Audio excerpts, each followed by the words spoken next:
Amnistiya aktı nəticəsində azadlığa buraxılan müğənni Dəniz Əsədova bu dəfə yenidən məhkəmə qarşısına çıxarılıb. Müğənni bu dəfə təqsirləndirilən şəxs qisminə cəlb edilib. Bakı Arzantər Məhkəməsinin hakimi Vüqar Seyidovun sədrliyi ilə keçirilən prosesdə dövlət ittihamçısı Vüsal Mehrəliyev ittiham aktını elan edib.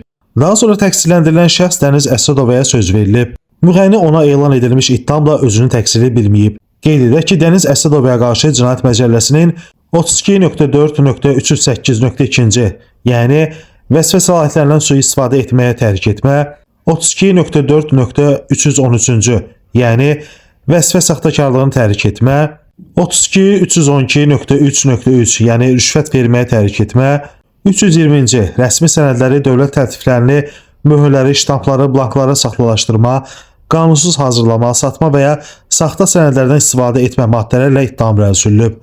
Orxan Rasifoğlu, Məhkəmə Xəbərləri.